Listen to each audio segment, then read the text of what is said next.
In this lesson, we're going to look at using cut files as a stencil, and we're actually going to use it in two different ways, or with two different mediums. We're going to use a circle as a stencil with a gelato, and then we're going to use a diamond shape with modeling paste as a stencil. So let's get started and create the layout.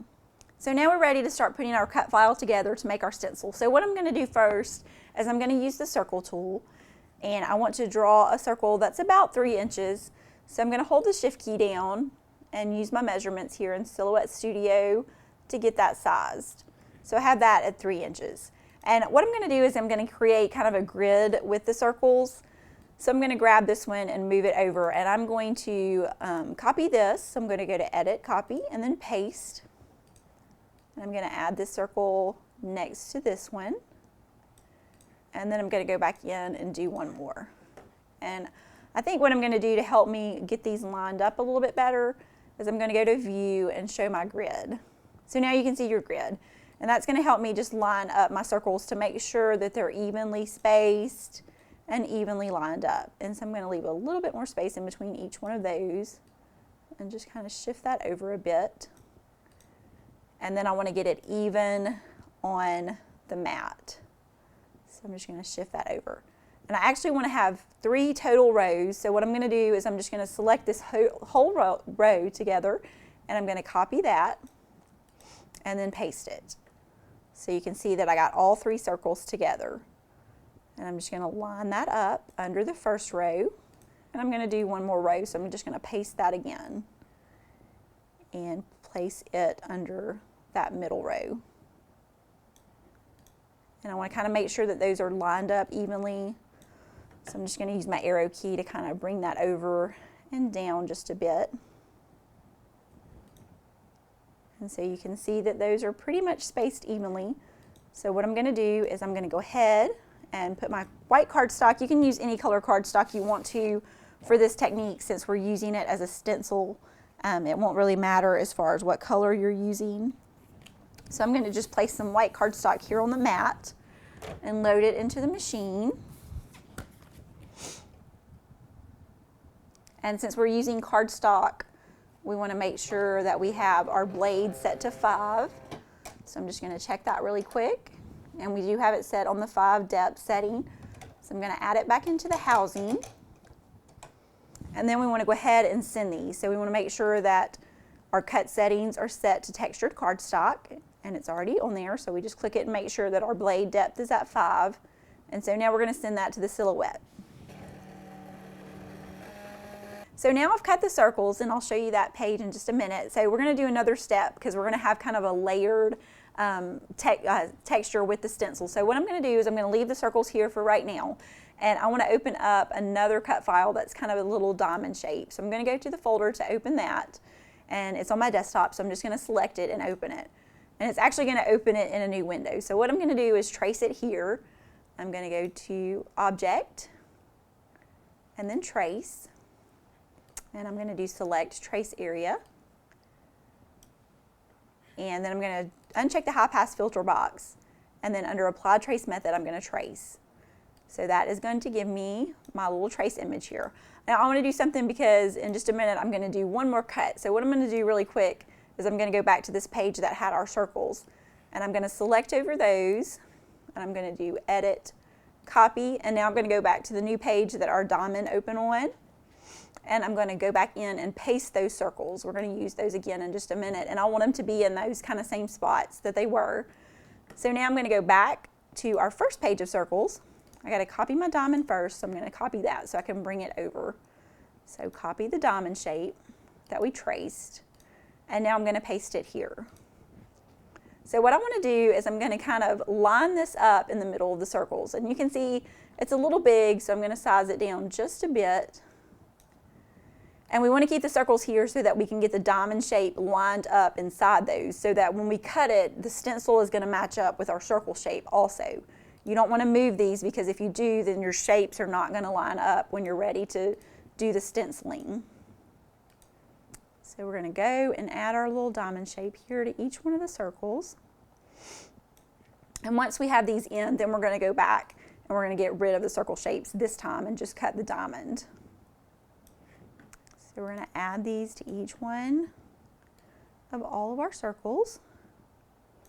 And I'm not measuring too much on this. I'm just kind of eyeballing to get it inside the center of each of the circles. And we'll get our last row finished and go back and delete our circle shapes, and then we'll be ready to cut.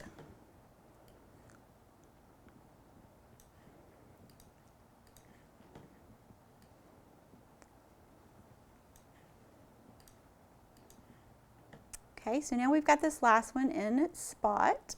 So now we can just go back and click on each of our circles and delete these. We just kind of wanted to use them as a guide for right now, and we won't need to cut those again. So once we have all those removed, then we're going to load our mat with some more cardstock into the machine. And we already have our blade set on 5, and it's already set on our cut settings here on 5. So we're ready to send. So I'm just going to click silhouette, and then I'm going to click send to silhouette, and it's going to cut our diamond shapes for us. So I have my diamond shapes cut, and we're going to use that also in just a minute. But before I get started on that, I'm going to do one more cut. So I want to go back to the page where we copied our circles earlier. And so now what I'm going to do is I'm going to create an outline circle. So I'm just going to use the same circles from before, and I'm going to go and I'm going to copy this one and paste and just make it a little smaller so that we can get that outline circle look. And so I'm just going to add that there to the center. And then I'm just going to repeat that and add the smaller circle to the inside of each one of the larger circles to cut from pattern paper. And we're just going to add that just to kind of bring everything together once we're using our stencils for the gelatos and the modeling paste. So I'm just going to put each one of these in. And these don't have to stay necessarily in the same place on the mat, because you're actually going to be taking these off and going back and placing them on your page background.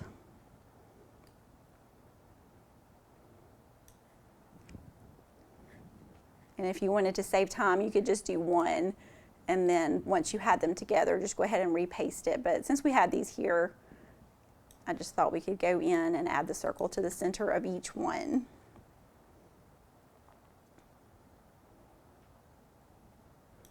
And after you work with your program a while, you'll kind of get the hang of just kind of eyeballing and getting things measured where you want them to go. And we'll get our last one. And we're going to cut these from pattern paper. So before we get started with our cutting, we want to get our settings and everything set up for the pattern paper. So we're going to load our mat into the machine. And since we're using pattern paper, we want to set our blade depth to 3. And I know it's on 5 because we were using the cardstock for our stencils. So we're just going to go ahead and change that to 3 and put it back in our blade housing. And then we want to go to the silhouette cut settings. And we want to change it to pattern paper before we cut. So we'll just select that here in the material type. And now we're ready. So we're just going to send that to the silhouette to cut our outline circles. So now I've got all my cuts ready for the stenciling, and what I'm going to do first, I have a white cardstock background. That's going to be the base for my layout. So we're going to take the circles that we cut first, and I'm going to layer that, and I want to make sure it's lined up right over my background that I'm going to use. So just kind of get those edges matched up there. And what I'm going to do first is I'm going to use some gelato colors. And so we're going to use this as a stencil or a mask, whatever you want to call it, however you normally refer to it. So what I'm going to do is I've got 3 different colors here. And so I'm going to take the first color and just remove my lid. And I'm just going to kind of draw some color right here in the center of the first circle. And it doesn't have to be perfect. You can be kind of messy because we're actually going to blend it. And I like to use my finger. There are actually the little daubers. If you want to use one of those, you could also do that. So we're just kind of blending that color out and using the top paper as our stencil for the circle. And so I'm just going to kind of continue to get that color to the edges. And if you need to, you can grab your gelato and add just a little bit more color there, just to get it all filled in. And I don't want to mix my colors, so I'm actually going to use a different finger or I actually do have some daubers here on the side, so I can grab one of those for the next color if I want to. And do that color the same way. And you could use paint if you wanted to instead of gelatos, whatever kind of medium you want to add color. So you can see that the dauber just kind of spreads that color out just like my finger did. And you can have a separate dauber for each color so that your colors won't blend together. And you can just see how that smooths your color out. And I'll set that one aside and grab our yellow. And we're going to just add that color here.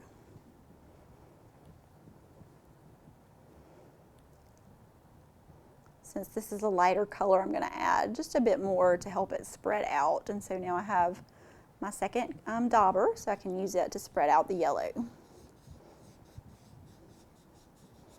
Just make sure you get all the way to the edges.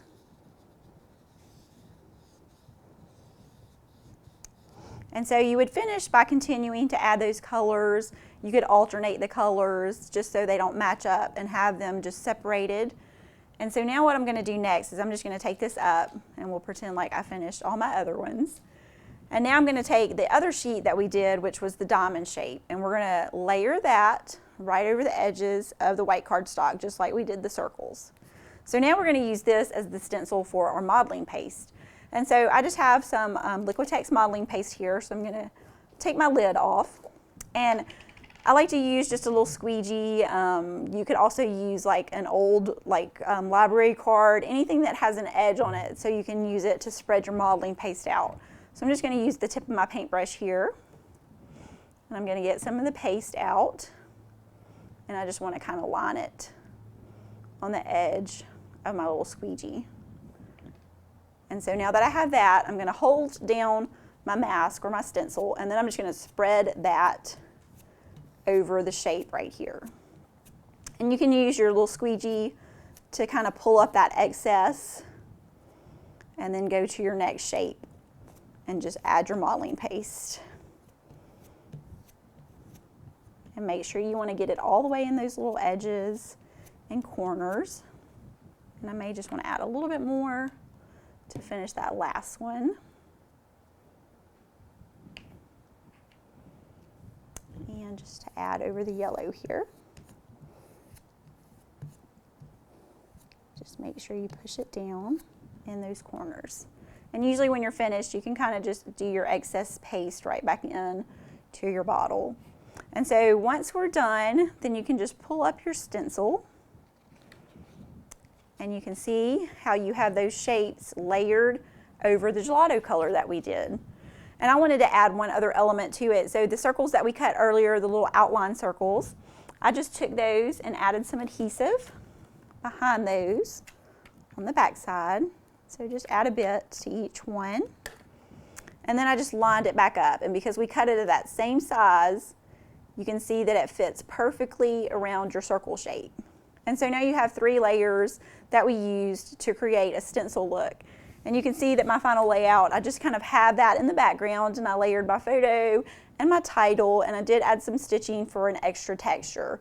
So it's fun to use these as a stencil on your pages just to get a fun mixed media look. I'm so glad that you were able to join me for this class, and I hope you learned a lot about using your Silhouette Cameo. You can find all the products that we used in this class and more at Scrapbook.com.